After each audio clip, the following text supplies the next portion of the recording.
Today, I want to give a little bit of an update on how my carnivore bulk is going. I'm a little over a week into the bulk on the carnivore diet. Of course, I was bulking before already, but I'm a little over a week into the carnivore diet, and obviously, bulking on the carnivore diet is a little different because this is not the type of diet you usually eat copious amounts of food on. I will also be talking about the topic that you can probably already read in the title. I don't know what this video will be called, but I'm going to delve into short form content and specifically why I don't make it, despite that perhaps being a potential smart decision for someone like me who has a very small channel and might be wanting to grow it, might be wanting to reach more new or potential new subscribers. So, yeah, without further ado, let's get into a little bit of an update on how carnivore is going.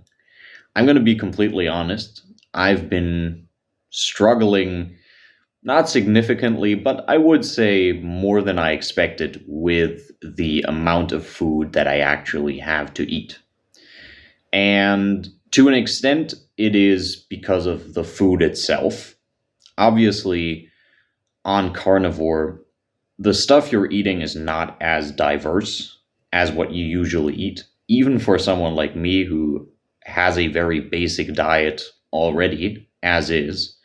So, pre-carnivore, I was eating the same thing every day for like 70%, maybe 75% of what I eat in a day, maybe even 80%. So most of what I'm eating in a day in terms of volume, in terms of caloric value, is the same.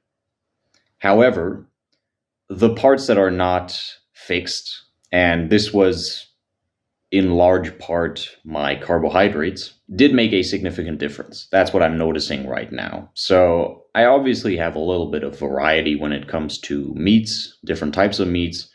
Currently, I'm eating 10 eggs a day, plus about somewhere between 3/4 and a full pack of butter, which is 250 grams of butter, or something comparable, like beef tallow or pork tallow. Then on top of that, I'll be having around 500 grams, so half a kilo of meat, different types of meat. And the amount of butter I eat, again, depending on the type of meat, is somewhere in between 3/4 of a pack and a full pack. So this is kind of adjusted for the type of meat I'm eating, because obviously a lot of beef type cuts are relatively lean. Chicken is relatively lean. But if you have something like ground meat that is kind of a mix of beef and pork especially, it's going to be a little more fatty, going to have a higher caloric content. Regardless of what I'm eating in a day, I absolutely meet my protein needs with what I just mentioned. So that's not really a factor in any case. Yeah, so I am kind of eating different meats. There's a little bit of variety, but generally speaking, the taste palette is very limited in the sense that everything is kind of salty. Everything is kind of, how do you put it? Well, meaty, essentially. And I do actually enjoy this kind of taste, this kind of cuisine in general. So it's not a huge deal. But considering how much food I actually have to eat, it does become kind of a hassle when I've got stuff to do over the course of the day. And this is actually kind of the main problem I've been having. Just to be clear, by the way, I've still been eating my food. I've still been sticking to my plan. So it's not like I'm sitting here and kind of whining about something I set up myself and I set out to accomplish myself. I am still 100% confident in what I'm doing, and I'm having fun doing this, absolutely. I just want to talk about the kind of struggles I might be having for those who are interested in hopping on carnivore or maybe even bulking on a diet like that, or something that is maybe not as extreme, but sort of similar, comparable. So, yeah, the amount of food, not necessarily the biggest problem in every situation, on every day. I'd say it's actually manageable to eat that much for me, although it did take a little bit of getting used to. The main problem is when I have something to do in the day that requires me to leave the house and, more importantly, travel a significant distance. The problem with the carnivore diet compared to my regular diet is that I have to be a lot more selective about things that I can take with me places. I don't really have non-leaky containers, let's put it like that. So I don't really like to bring actual cooked food with me on the carnivore diet because the food I cook is obviously very greasy, very fatty. And if a container is not 100% leak proof, if you will, that shit will leak out into my bag, my maybe even the bag I have like my laptop in, stuff like that. That's really something you want to avoid. It's pretty gross. What I usually end up having to do when I have to bring something with me is I need to make sure prior to the appointment I have that I have some form of sausages, something of that nature at home that I can take with me. And the annoying part about that is, first of all, sort of prepackaged products, finished products, are generally relatively expensive compared to the actual weight you're getting. So if I'm buying like 90 grams, 100 grams of smoked sausages that are like ready to eat right out of the package, and that are, mind you, not terrible meat quality, which is something I do look out for, and also they don't have sugar added to them preemptively, because that's obviously something you want to avoid on carnivore. If I buy those, generally speaking, they'll be like 2/3 as expensive as just 500 grams of meat, which is obviously a terrible trade-off. Like, that's very expensive for a very small amount of actual food. And then the other point I already kind of touched on, not just sugar, but also other stuff that's added to these kind of prepackaged, ready-to-eat sausages. There's a lot of stuff I want to avoid. And so what I actually ended up realizing was a lot of stores I go to, I only have like 2 or 3 options of stuff I can actually buy that fits my standards, is also something that is not absurdly expensive. And yeah, what ends up happening is I have like 2 or 3 products that I can eat. And so regarding the variety comments I just made, I'm kind of restricted in this regard. The problem is also, again, because these are so expensive, I don't really want to bring copious amounts of this stuff with me when I'm going somewhere. So what I usually end up doing is I kind of have them as like a side snack, and then I'll eat a little bit less meat that I cook at home later on in the day or early in the day, depending on when I eat my meat. But that also means that it's very annoying to be out and about for long periods of time because I don't get to eat a ton of food.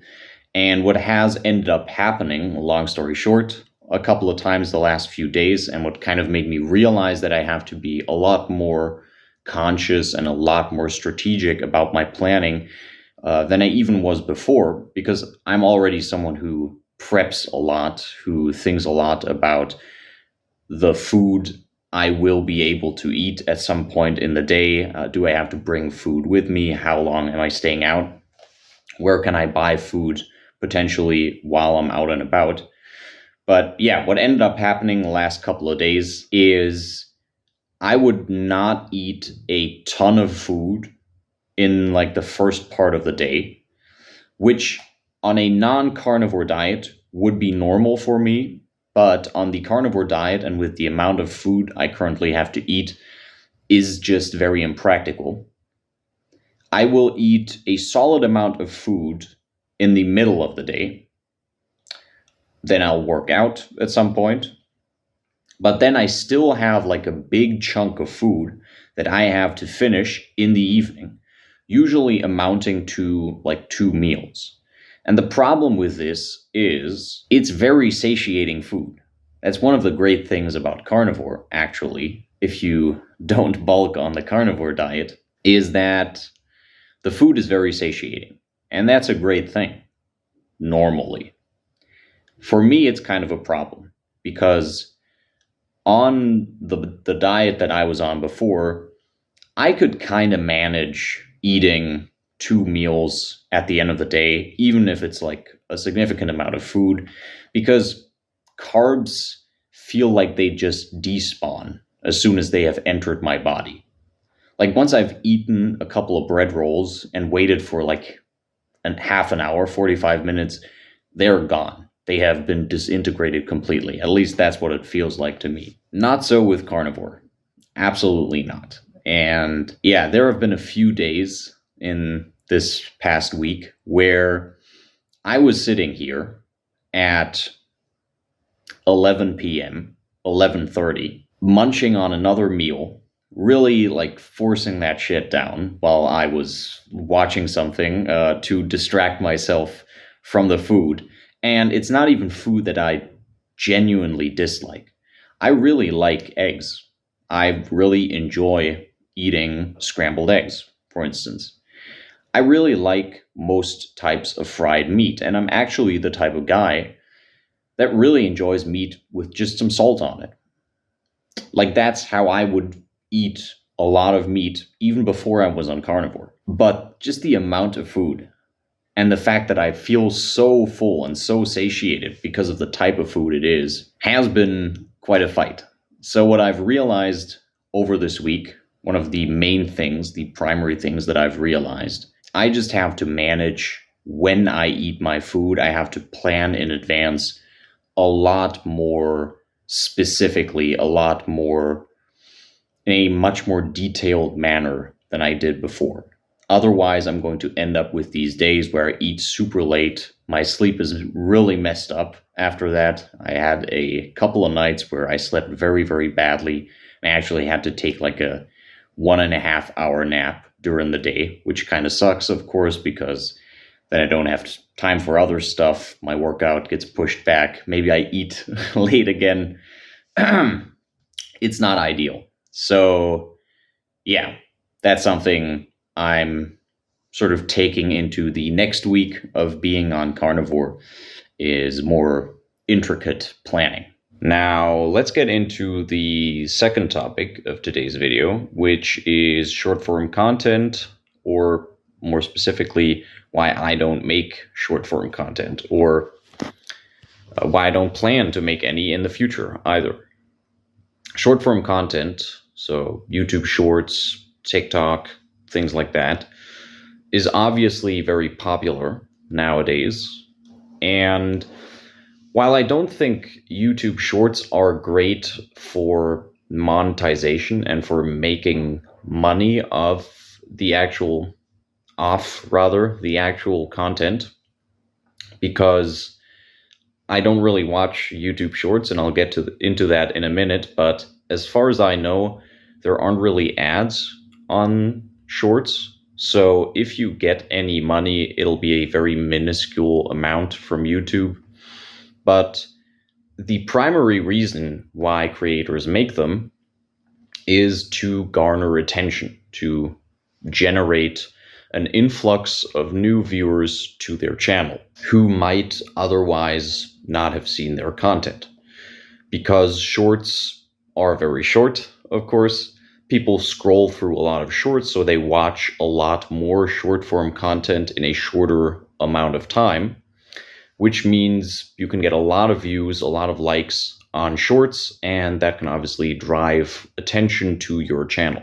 However, while that sounds like a great thing for a channel that is very small, basically non-existent, like mine, and you might think, isn't that the thing to do nowadays to grow your channel, to grow your viewership?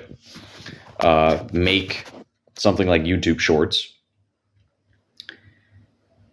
I think there is a huge drop in quality compared to a proper video. And not just that, I think YouTube Shorts, or watching shorts, making this type of content, supporting this type of content format, is actually detrimental to the positive development of people, and specifically the types of people who I assume are probably my primary viewership, young men. Let me elaborate. YouTube Shorts, generally speaking, from what I have seen, again, of course, I don't really watch YouTube Shorts, so my opinion is kind of, take it with a grain of salt, let's put it like that. Generally speaking, are very simple content. They are greatly simplified when it comes to the literal content of the video.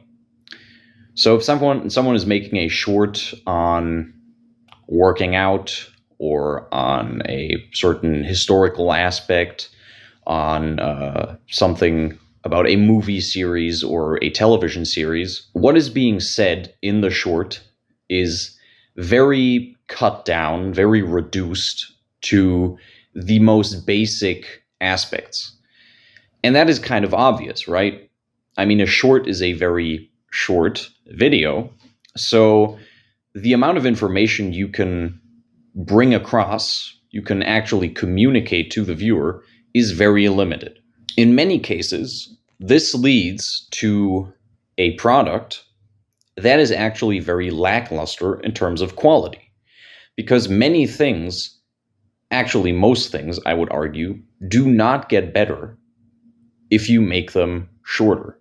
If you have to reduce the complexity, if you have to cut away aspects of the topic, important information that might be relevant to create more of a context around what you're talking about.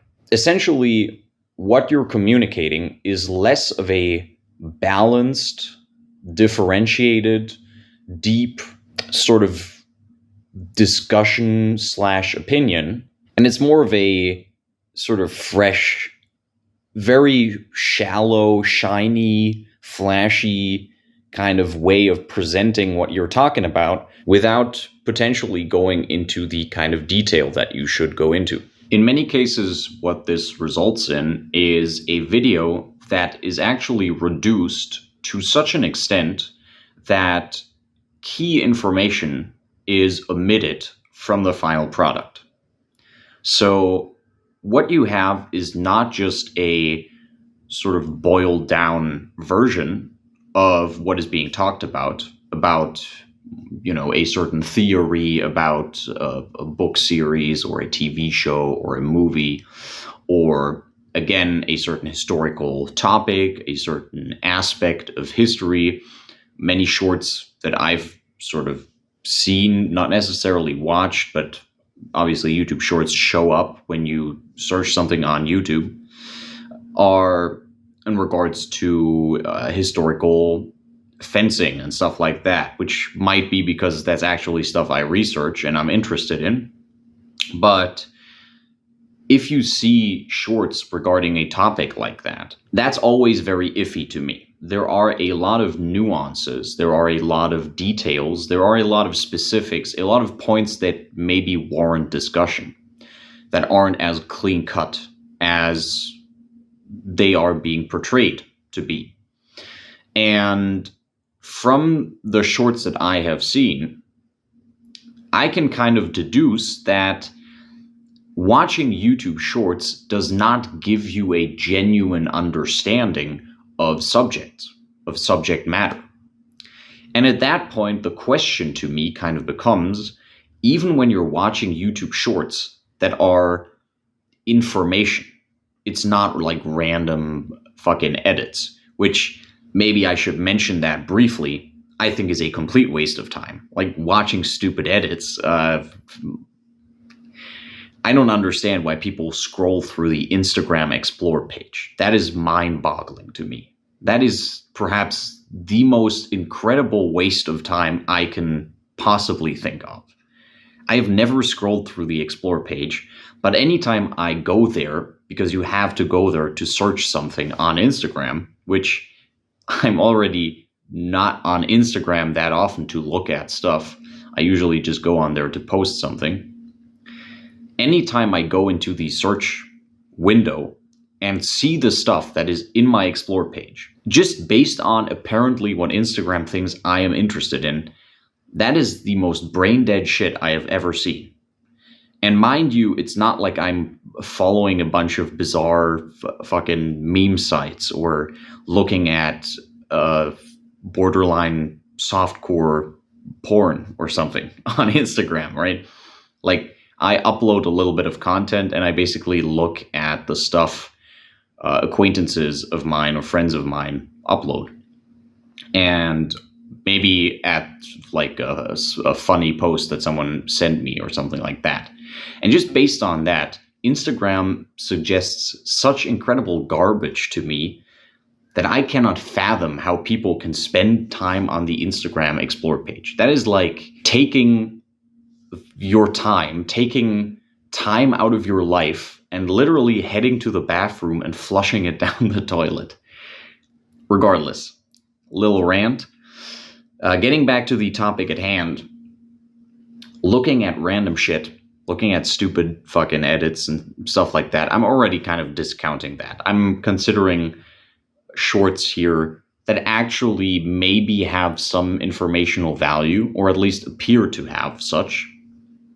However, again, in many cases, they don't. They actually don't, because the short, or rather the content that is being shown in the short, the information that is supposedly given to you, is so kind of bunched together, so reduced to its most essential ingredients, that it's actually kind of lacking any sort of context, any sort of relativity, any sort of comparison to anything else. There's no actual realistic representation of how factual the information being presented is, whether it's kind of a theory, whether it's actual fact, whether it's, there are some studies on it, but we aren't quite sure, whether it's literally just the opinion of the guy who made the video.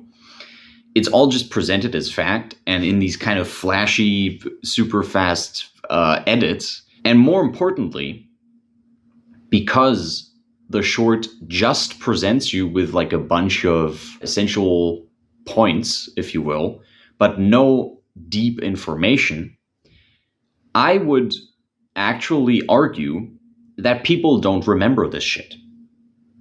If you watch 10 shorts in a row, I bet you within the next hour and a half, 2 hours, because I assume you will be doing something else in those 2 hours, you couldn't tell me what 5, 6, 7 of them were.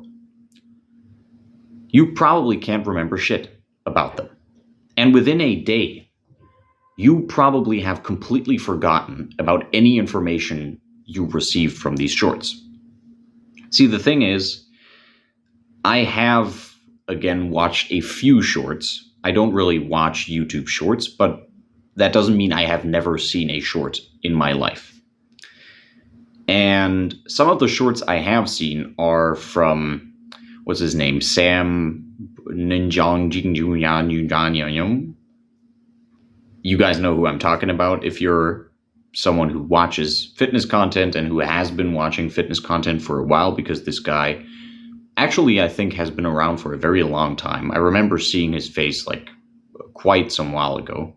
He is one of the guys who makes a lot of shorts in the sort of fitness community. Obviously, I do a lot of research on fitness, and that also includes, in part, watching fitness content from other creators. Whenever I search for content on a specific topic, or I am watching a fitness related video, and obviously sometimes shorts show up in your recommended on the side nowadays. He is one of the guys who pops up in the shorts section a lot. So I've clicked on a few of his shorts, and I'm going to be honest, this guy makes great points. Very straightforward, very simple. He's a very advanced natural lifter. You can tell just by looking at his physique, this guy's been lifting for a very long time. He has a very well-rounded physique, and he really knows what he's talking about. And he doesn't make it complicated. He keeps these videos very simple. Of course, it's a short. You can't really make it too long. But typically what he'll do is he'll review some TikTok clip or YouTube short by someone else and just comment on it and talk about how factual it is, give some advice from his own experience, from his own knowledge base. And there's not really anything negative to say about the contents of his videos. So within the sea of YouTube shorts that are kind of iffy in terms of the actual information they are providing already, this guy is someone who definitely provides great information in his YouTube shorts. But I would argue it doesn't actually matter that much because it's still short form content. And what that means is you won't remember the tips this guy gave. Maybe if you immediately apply something, maybe if you watch a short of his about bicep exercises, about a specific curl variation, while you're at the gym on an arm day, and you immediately implement what he was talking about, maybe that'll have an effect. But generally speaking, if you're watching shorts, even shorts like the ones he does at home, there's a slim chance that you will remember what this guy talked about and that you will actually implement it into your training because it's short form content. And there are several reasons for that. Number one, short form content, again, you're scrolling through a ton of videos. The topics are constantly changing. Since the topics are presented in such a simplified way, you're already getting very little information on the topic. But then you're also looking at a bunch of different topics. That is simply not possible when you watch a longer video. You have to engage with the topic of the video for 10 minutes, 20 minutes, 25, 30, 50 minutes, depending on the creator you watch. Obviously, you know I'm someone who can talk for a very fucking long time, depending on the topic at hand. But even with a 10-minute video or a 15-minute video, the amount of information that you are engaging with regarding just one topic or two topics that are being addressed in the video is infinitely greater than the amount of information you are engaging with in a YouTube short. And so if someone makes a 15-minute video on, let's say, curl variations, just curls, and it's different curl variations, and that's all the video is about, and it's 15, maybe 20 minutes long, compared to someone making a YouTube short about curl variations. You watch one or you watch the other, okay? Which one do you think is actually going to burn that information on curls into your brain? On the surface level, they supply the same results. So the variations they mention are the same. The basic information given technically is the same. One video is a short, however long those may be. One video is 15 to 20 minutes long. But the video that is 15 to 20 minutes long talks about principles, talks about why certain variations are great. Maybe the guy mentions why he likes this variation better than that variation. Just the fact that the video is longer, just the fact that the guy is talking in a normal conversational manner about this topic, that he is spending more time talking about it, and that you are spending more time watching that and listening to that. Just this fact is going to mean that you are going to remember it better. It takes up more of your memory. It's more time spent on the same topic. And because the video goes more in depth, goes into details on certain curl variations, and again, maybe talks about preferences, stuff like that, it's going to latch on. It's going to connect to more different aspects inside your brain. So it's going to be easier to remember because there are more things you are associating with this video and more things associated with this video while you watch it. My mouth is getting kind of dry because I've been talking for quite some time. Long story short, ironically, short form content is, generally speaking, terrible for presenting actual topics because it's very reductionistic, which in 95% of cases is not a great thing when you're talking about a topic, something that has depth to it. Number two, beyond being reductionistic, even if a video is reduced to the most essential parts, to the most essential information regarding a topic in a very good way, the chances that you are going to remember that information, or if you do remember some of it, remember it as well, as vividly as you would if you had actually genuinely engaged with the topic, the chances are very low. Now, I could obviously say, doesn't really matter to me.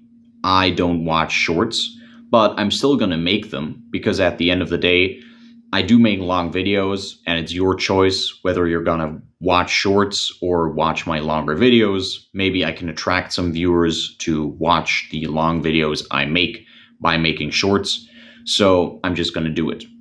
But that would go counter to my kind of core principles. I don't really want to make content that I don't believe in. And I don't believe in short form content as a format.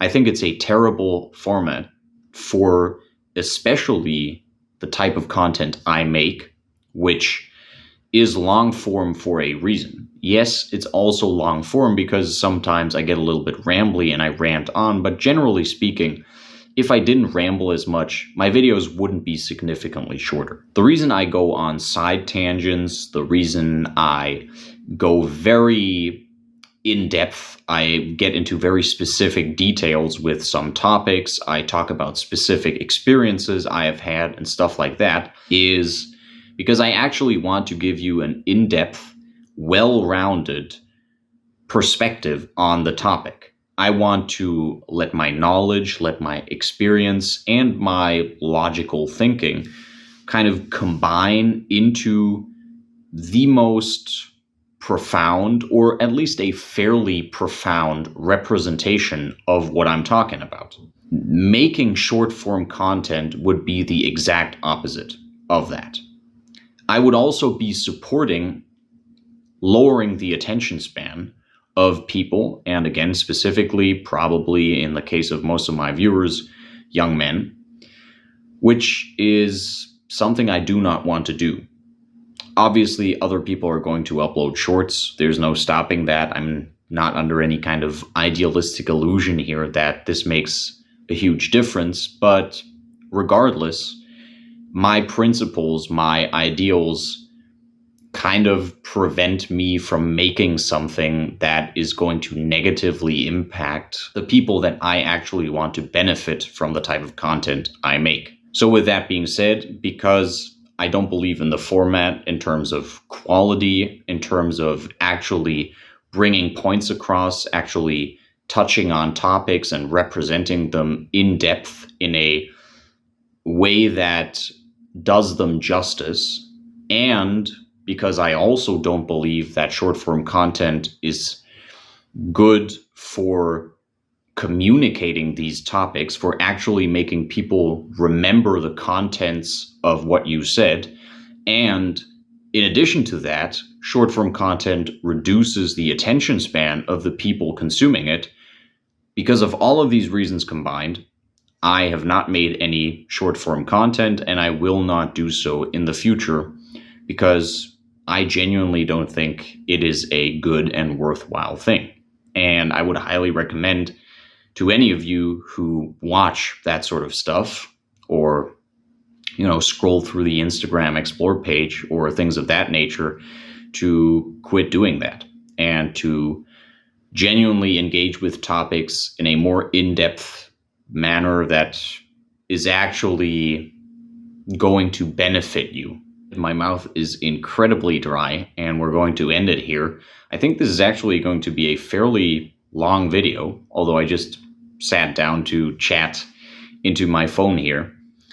If you enjoyed yourself, if you found this information valuable, if you found it interesting, if you learned something, go ahead and leave a like. If you want to see more of my videos in the future, follow me on my carnivore journey, learn more about training, general health, philosophy, all types of different stuff that I feel like talking about. Go ahead and subscribe and activate the notification bell to get notifications.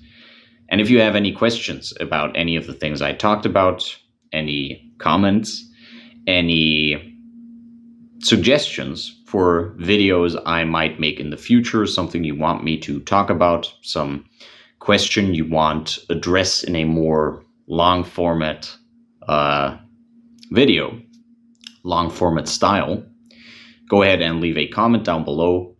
And yeah, I'm going to see you in the next one.